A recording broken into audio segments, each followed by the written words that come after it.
In our family, everyone had an orc guard, and women traditionally married theirs.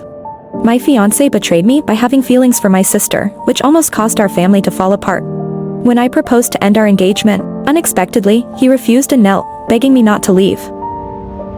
In our family, every person receives an orc guard from their parents at birth. Due to my weak health, my parents chose a formidable wolf guard for me, hoping he would protect me.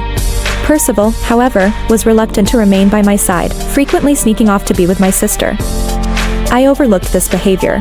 My sister is destined to lead the family, and it benefits Percival to gain experience at her side.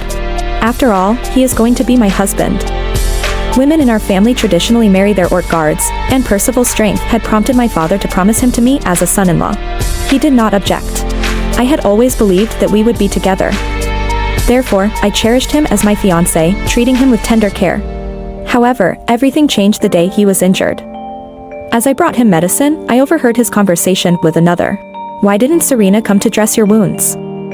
With you in such a state, she must be devastated," the person remarked. Percival responded with impatience, "Don't talk about her. What, are you thinking of changing masters? The head family already planned to marry you to Serena."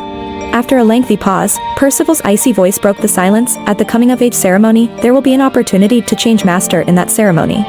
I will become the strongest beastman in our family.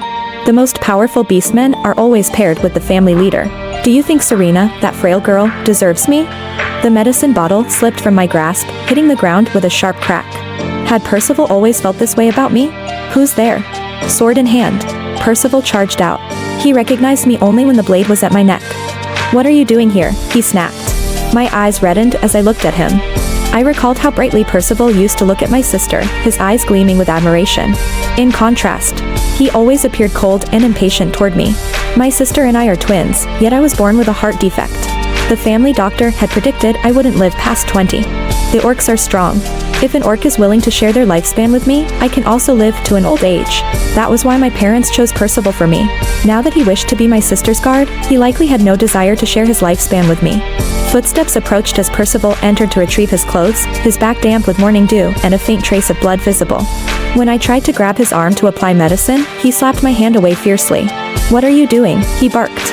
Tears fell uncontrollably as I showed the medicine to him, choking up. "Your wound has reopened. I need to apply the medicine." He glanced at me with furrowed brows, then silently removed his shirt. I picked up the ointment with trembling fingers and gently spread it over his wound.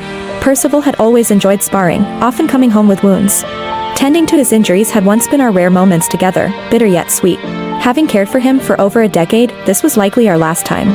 Now I'm 18, he had spent 18 years by my side. Although he often scowled, he was always there to protect me in times of danger. His each appearance made my heart race.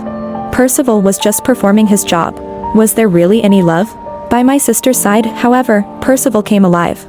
Once, when he was severely injured during training, my sister treated him immediately. I rushed over anxiously, only to find him meekly seeking her favor. He never cajoled me and was always cold. Even when I administered his medicine, his face remained expressionless. These memories pricked at my heart, densely packed like needles. As my tears continued to fall, I couldn't help but mock myself. What was the use of crying if Percival no longer cared about me?